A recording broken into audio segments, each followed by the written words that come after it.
Let's see if the video's coming up here. All right, super. I think we are ready to roll. Awesome. Awesome. All right, good. We are set. 3, 2, 1. Hello and welcome to Aviation News Talk. Thank you for joining us for our first live show. Here we are on the grounds of AirVenture.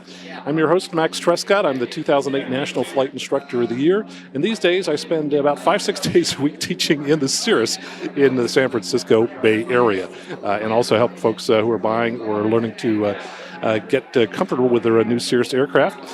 And we are live in the Lightspeed tent at AirVenture. Lightspeed is, of course, maker of automatic noise reduction headsets. I've been one of their customers for probably close to 20 years at this point, and we're using their headsets here. I want to thank them very much for letting us use the tent here in the show. Coming up in just a moment, we have Vicky Benzing. We'll be talking with her. She is an air show pilot. We'll be talking about her career and how she got into flying air shows.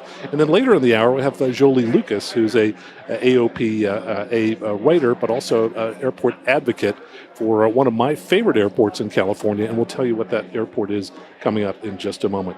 For folks who are not listening live to our episode 71 on the Aviation News Talk podcast, we'll be back live again on Wednesday and Friday at 10 a.m. Central Time, and you can just go to www.facebook.com/lightspeedaviation, click on the like button, and then you'll be able to watch the show live.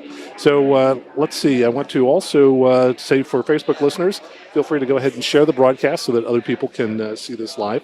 And so let me jump right on here to our first guest. So let me tell you a little bit about Vicky Benzing. Oh boy. Vicky is a skydiver, an aerobatic performer, and also an air racer. She has over 8,000 hours of flight time and over 1,200 parachute jumps. Now, she hasn't had your typical aviation career. She has a PhD in chemistry, not just chemistry, but physical chemistry, PChem, from the University of California at Berkeley, which, by the way, I have a connection with. I've never told you this. My daughter is a graduate of Cal. Oh, awesome. It is. So I'm really happy to be able to say, go Bears. Go Bears. And I think it's pretty cool that they are ranked as the number one public university in the country. A lot of Nobel Prize graduates there. So like many in Silicon Valley, Vicky has had a career in high tech before getting into the air show circuit. She'll be flying here this week at AirVenture. And you might want to check her out on Netflix because Mercury 13 features some of her flying in her Stearman.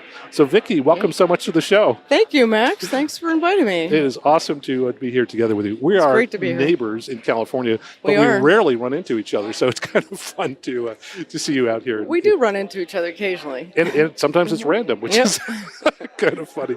So let me ask, let's just roll back to the beginning. How did you get the aviation bug? Oh, my uncle flew. So he took me up when I was just a little kid. In fact, I was so young that I couldn't tell if we were flying over Toyland or those were real houses or cars. So I think that's really the start. And I think that a lot of kids get started by getting a ride in an airplane. So it seems like it's a long path from getting a ride in your uncle's airplane to racing at Reno and to flying at air shows. How did you get kind of from there to here? Oh, well, that is a long path, and we probably don't have time for the entire path. And let's talk about it in the context of how someone who's listening, who might be interested in doing the kinds of things you're doing today, might follow your path. Well, I learned to fly. I learned to fly in college, and then I took an aerobatic course, a 10-hour aerobatic course with a local flight instructor. Actually, I flew with Amelia Reed at the Reed Hillview Airport. Right, named for her father, I believe. That's right. And then at the time, I couldn't afford an aerobatic airplane, so I kind of focused on my career. Many years later, I took another aerobatic ride with Wayne Handley, the coach to the stars, and I was overwhelmed. I had to go out and buy an aerobatic plane, and then I did a lot of training. So I would say the best way to get started in aerobatics is to go train with somebody who is a competent flight instructor, learn all the different spin modes, and then join the International Aerobatic Club and start in competition. You start at a high level, about 1,500 feet above the ground, and you get coaching from your fellow competitors. And as you get better, you move down Sportsman starts at 1,500, and then intermediate 1,200, advanced 800, and then unlimited goes down to 300 feet. So 328 feet actually. So that's kind of the way that most of the people get into the air show business, is to go through the International Aerobatic Club. And it's a great way because you're there with a whole bunch of like-minded people who are enthusiasts about aerobatics and love aerobatics. So it's very good. You're hanging out with your tribe in essence. That's right. It's your tribe. we all need to find our tribe. Well, talk about starting with getting good instruction. That's probably true for anybody flying anything, whether they're looking to be in air shows or not. I think that's very true. Yes. So I last bumped into you in January randomly as I happened to drive by your hangar, and you said when I stopped that you were getting back into kind of the season so that you could get used to feeling the G's again. Now, I thought that was kind of an interesting comment. I'm not an aerobatics flyer, so I'm not familiar with why one has to get used to it again. Tell us about that process and seasonally what you end up doing, getting ready for these shows and the off season and so on. So my airshow season goes between about March and November. And between November and March is the time that I work on the airplanes and get them ready for the next season. And so I don't get to do a lot of high G flying during that part. So when I start up back in the spring, it's pretty miserable, to be honest. The first probably dozen flights, you make a flight and you don't feel exactly quite well afterwards, but it's something that your body gets used to, and you get G'd up, and then it's all good. So if for somebody out there who is trying aerobatics for the first time, if you don't feel quite right, just stick with it because it will pass. Mm-hmm. And a lot of pretty famous aerobatic pilots will tell you that they had trouble at first, and it was something that they just worked through and got over. And so, since I don't really know what it feels like to have that many G's, how many G's are you pulling? What does it feel like, and how do you deal with that as a performer? Well, in the extra, the G meter goes from +10 to -5, and usually the needles are pegged when I come back from a flight. And you learn to tighten your stomach and butt and thigh muscles to keep all the blood in your head. And you learn to do it with that subconsciously so that you don't have to think about it every time you pull. It just happens, and that's part of the whole G'ing up process. Right, okay. Wow, so 10 G's, so we're really talking about you feel as if you weigh 10 times as heavy. Yep. Ouch. Yep. Yeah. So it helps to be a little lighter.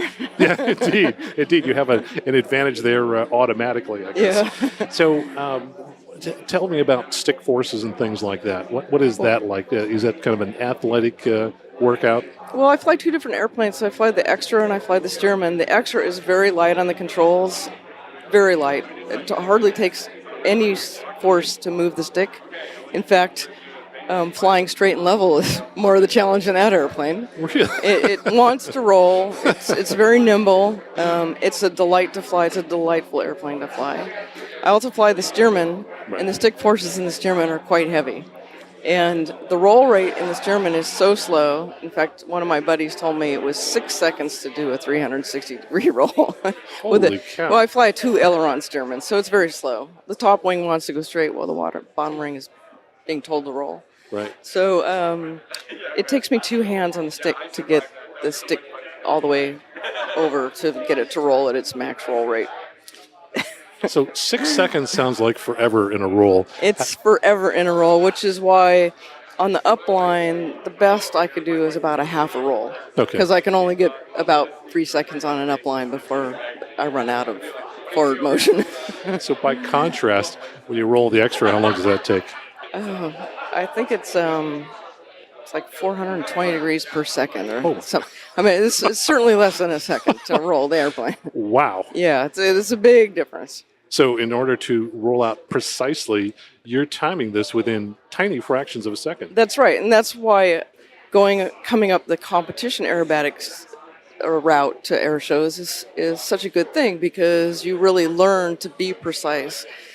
because if you're off by 5 degrees, you get docked a point Okay. by the judges. 5 degrees. 5 degrees. So to roll out of a turn at 420 degrees a second, 5 degrees, we're talking about less than, well under 100 milliseconds, probably more like That's right. 10 to 20 milliseconds in terms of the timing to right. do the roll. So I can remember training with one of the Russian coaches. We would bring sometimes the Russian coaches over and we'd train with them, and they're some of the best in the world. And Elena Klimovich was on the ground, and I was doing rolls on the down line, and I was supposed to do 8-point rolls.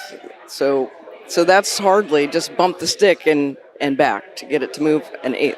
Right. And I was constantly over-rotating the roll, and she was getting very frustrated with me, and English is not so good. She's like, roll faster, stop faster. Jeez. So, all right. Yeah, it becomes a challenge. So let's talk a little about Reno. I mean, that's a big step up and a big transition to go to Reno. How did you come to get involved in racing, not just doing aerobatics? One of my friends at my local airport, another pilot, was a Reno racer, and he invited me to, quote unquote, come out and play in my sandbox, which is kind of appropriate since the race course is in the desert. So I did, and like anything in aviation, I was hooked. So I started racing in 2010. I raced Glass Air 3, raced Glass Air 3 for 3 years. And I think in 2013, another one of my friends said, hey, you want to race in the jet class? I have a jet you could race. Right. So I started racing in jet class in an L39, and then in sport class I also raced. I moved up to a Lancer Legacy, a normally aspirated Legacy. I qualified that Legacy at over 300 miles an hour on the race course. Wow. And then I got cold called by a gal named Diana Stanger, who probably a lot of women in aviation know, because she's pretty active in aviation and in women in aviation. And she asked me if I wanted to fly her one-of-a-kind L139 jet. So I flew that on the race course in 2015, and I set a record as the fastest woman at Reno. 479.831 miles per hour. That's fast. What's the difference between the two models? You said it's one of a kind. It's got a Garrett engine. Okay. It was built, there were 2 of them built. They were built to demonstrate to the U.S. Air Force to get a contract.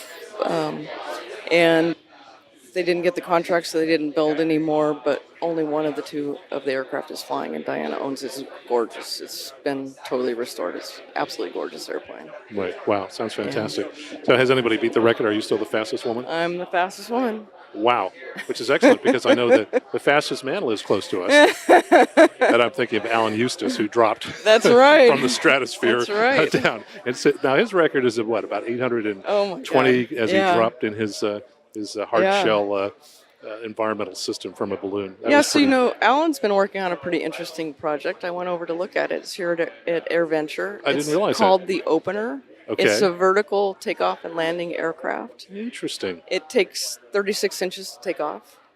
Wow. And it's a single place. It's 25 mile range. Mm-hmm. So maybe something you could launch from your driveway and go over to the airport. Right. That would be fun. Now, the question is, how much noise does it make? I'm not sure the neighbors would be thrilled by the noise. Well, that was one of the design criteria, was to make it not noisy so you wouldn't annoy the neighbors. Right. So it's not like you're a powered parachute. Yeah. Wow, that's pretty spectacular. It is pretty spectacular. And we should mention, for those who might not know, Alan was former vice president of engineering at Google. Right. So obviously he was involved in a lot of technology, and now even post-Google is still keeping his fingers active. And, that's right. He's on the board of this company. So for anybody who's interested, it's over at the EA Innovation Center near the NASA tent. Got it. All right. Yeah. That'll be super. So tell me about kind of the logistics of getting back and forth to Oshkosh, depending upon what airplane you're flying. Gosh. I know you're flying a different plane this week, but let's talk about earlier shows that you've flown. So the last 3 years I've flown my Stearman in the air show, and the Stearman takes me 17 flight hours each way to get out and back from California or wherever my last air show is. And it goes about 2 hours between fuel stops, so that's a lot of fuel stops. Those are long days. Wow. But 2 hours at maybe 300 knots, right? Oh yeah, like, like No, 2 maybe hours. 90 knots. Well, and that's 90 knots before the headwind, right? Yes, before the headwind. So my husband flies a Cirrus. He refuses to fly in the front seat of the steerman because it does sort of wear you out with all the wind and the sun. And he waits on the ground for 45 minutes. I launch, and then after 45 minutes, he launches, and then he lands in front of me about 15 minutes, waits on the ground for 15 minutes. I arrive, he fuels me, I depart, then he waits another 45 minutes. So he's sort of the hero in all this, the behind-the-scenes hero in making all of the airshow stuff happen. So is this a 1-day trip or 2-day trip across the country? It's 2 to 3 days, I would say. Yeah, I was guessing it wasn't one. We can make it in 2 days, but they're 2 long days. Yeah, of course. Yeah. But you must know Interstate 80 pretty well by now, I would imagine. The last few years I've been coming across 90 because I do a bunch of air shows up in Washington. And then I will just, and actually up in Canada. So from Washington, I go up into Canada, and then I come out of Boundary Bay, Canada, and come out to Oshkosh. So that's the weekend before Oshkosh is I fly the show up in Boundary Bay, which is stunningly gorgeous country up there. Oh, it's a lovely area being up in the northwest. Oh, gosh. That's good. So a little easier getting out to Oshkosh this week, I guess. In the extra, I had the extra. So I flew the show in Boundary Bay in the Stearman. I stashed the Stearman in Bellingham, and I had pre-positioned the extra up there, and I grabbed the extra, and we flew out. And we took actually 2 days to come out. So they were leisurely days, like 4-hour flying each day. That's really nice. So one big difference, I imagine, is when you're in the Stearman flying 2 hours at a time, you're kind of getting beat up, aren't you? I mean, that's an open cockpit. Yeah, lots of sunscreen. But there's really nothing you can do about the wind. I've tried full face helmets. They don't really make one that has a headset in it. So I haven't found something that's comfortable to wear that's full face. I do wear a helmet, but yeah, I get pretty beat up. The first year I came out, I wore a Clarity Loft headset, which is the open air headset. Sure, the in the ear insert. Yes, and a baseball cap turned backwards because, of course, there's so much wind you can't wear it forward. And I got my ears severely burned. Oh, no. So I learned after that you at least have to wear a headset, if not a helmet. That's terrible. Yeah, that's not, that sounds painful. It was. Oh, well, but I guess all of these first times for anything is a learning experience until you figure out all the nuances and the details. So. But it was pretty freeing to just wear all that little amount. So tell us about Mercury 13. Oh, that was great fun doing the filming. The movie is about the women astronauts who trained to be astronauts during the Mercury 13 program. It was a parallel program that NASA wasn't involved in. The doctor who did all the physical for NASA started the program. He thought that women might actually be better suited to go into space because, for example, we use less oxygen than men. So he ran a group of women who were very accomplished pilots through the program, and they in general as a group did far better than the men physically. But of course the selection criteria to become an astronaut was to be a test pilot and a former military aviator and an engineer and things that women were either not allowed to do or not traditionally in, like the women in engineering. So so of course the program got shut down. But it's actually a very sort of uplifting movie about these women. And one of the women that was in this group, her name was Wally Funk. And so she flew a Stearman, so I portrayed Wally in the film in flying my Stearman. And the flying part was great fun. I got to fly with a helicopter doing air-to-air filming and in fact, and doing a lot of aerobatics that they filmed. And in fact, I got to loop the helicopter, which was really fun. And who would have thought you could do that? Yeah. To top it all off, Wally, who is sort of now has become sort of an aviation hero for me. She called me 2 days ago. Wow. And she's surely in her 80s now, but she is full of spunk. And yeah, I can't wait to meet this woman. So that was a great experience to get to do that. Super. And where do people? So it's kind of interesting the way that movie is being distributed. Why don't you talk about that? Right, it's on Netflix. So if you're a Netflix subscriber, you can watch the movie either on the internet or you can download it and watch it. If you're not a Netflix subscriber, I suppose you should do the free 1 month on Netflix and watch it. There you go. What a great suggestion. They give you the free 30 days, and you can decide if you want to continue to be. I think it's very cheap, though. So Exactly. it's probably cheaper than actually buying the movie. And more convenient as well. Yeah. Too. So yeah, we certainly subscribe to Netflix as well. So I've actually got to work on a couple other film projects. One since then, and another one I had done prior than that. So it'll be interesting to see those come out. Wow. So you've got a lot of different kinds of aviation activities that are all kind of melding together. I think that is the greatest thing about aviation is that it is a lifelong endeavor that you can learn through your entire life and do something new and entertaining for yourself through your entire life. It's a thread that will be with you forever. It doesn't get boring. There's always something new that one Never can gets boring. get into. Yes, and then once you think you have it all figured out, then Mother Nature throws some twist in there to like totally humble you. Indeed. Yeah. Well, so you talked about it being lifelong. Let's talk about the next generation of aviators. I had sent you an email to a link I happened to catch on one of the Salinas stations when I was down that area of a young girl who was talking on the TV news about how excited she was to have seen you fly at Salinas. Tell me about what that means to you and why that's important. That's absolutely the best part of flying air shows is getting to interact with the youth, especially the young women, and to share the joy of flying and show them that it's something that they can do too. It's Right. not just limited to men or to So it's something that everyone can do, and believe it or not, it's actually affordable. People think that only people who have a lot of money can do it, and that is absolutely not true. I think my first airplane cost me $8,000, and if you were to buy that airplane today, it would certainly cost less than $20,000. That's amazing. So that actually 1946 Luscombe. that beats inflation, actually. Yeah. It's it's not gone up as high as the rate of inflation. Yeah. So what suggestions would you have for aviators who are listening out there who want to help get the next generation involved? What do they Take a need to kid do? flying. Yeah, take a kid flying. Talk to a kid about flying. Yeah. Talk to them about science. Talk to them about technology. We certainly need more of that in this country. I think that is our competitive edge. Yeah.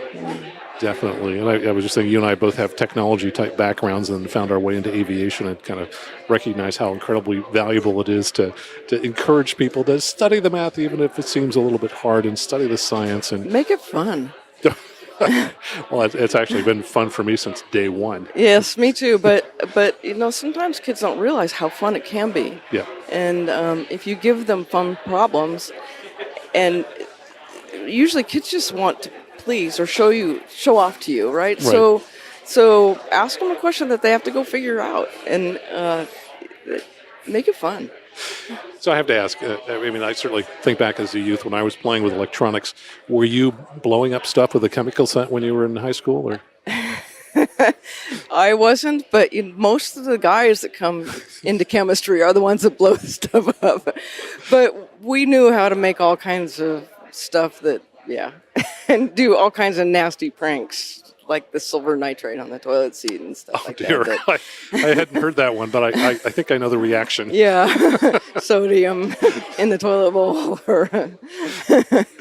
Yeah. So I noticed you must have been very careful. You have 10 fingers still, right? I have 10 fingers. Right. So you clearly stayed away from the most dangerous. But my friends who are male, on the male side of the chemistry, they were definitely the ones who like to blow things up or burn things or... I loved chemistry because it made the world make sense. Yeah.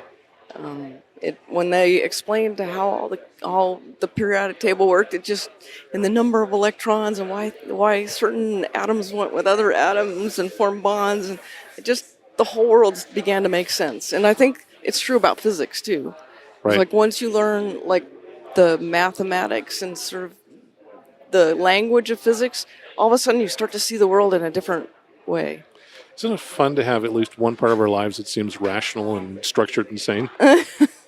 Yeah, it is. I think that's It's one the of the human relationship part that is unstructured. that's the part that gets a little messy. Yeah, and so I was dual degreed, one in electrical engineering, but the other in psychology because I wasn't getting the Right, answers I wanted in right. psychology. But in engineering, we could at least find an answer that made sense. Yep. We could have gone philosophy. They dovetail pretty closely. Yeah, exactly. That would have been another way to do it as well too. Yeah. So tell us, when are you flying here, and when can people watch you at the show? I fly on Wednesday. Wednesday is the Women in Aviation Day, so all the female flyers will be flying in the air show on Wednesday. Awesome. And then I fly again on Sunday, so the last day of the show.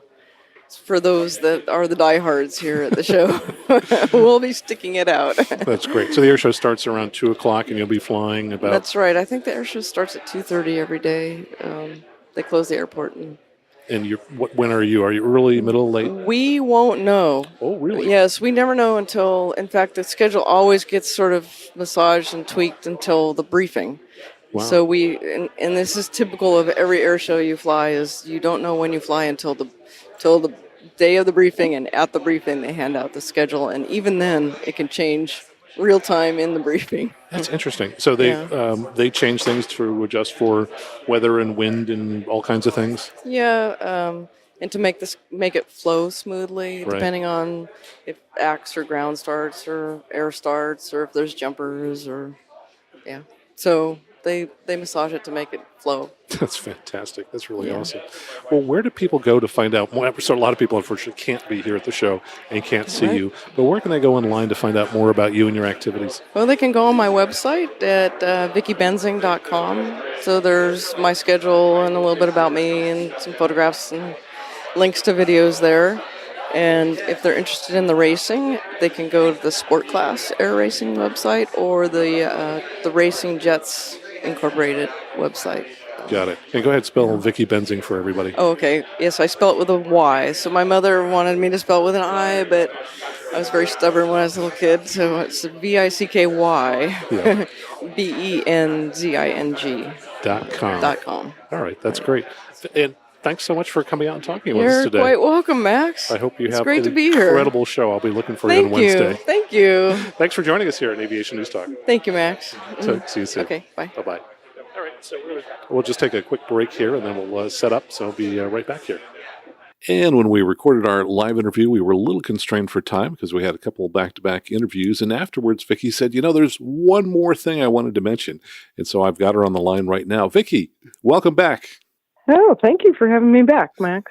It's been such a long time since I've seen you. That's right, and since we've spoken. Yeah, exactly. So go ahead, tell us a little bit about your sponsor. Oh, great. My sponsor is the California Aeronautical University. They're based in Bakersfield, California. It's a school that's based right on the airport at the Bakersfield Airport, where they have probably more than 300 sunny days a year to fly. They feature brand new Cessna 172s with Garmin 1000 aircraft. They have hangars, a maintenance facility, classrooms, dormitory, cafe, coffee shop, food on campus, a full-size Olympic swimming pool, gymnasium, all the facilities that a young student might want to get their degree.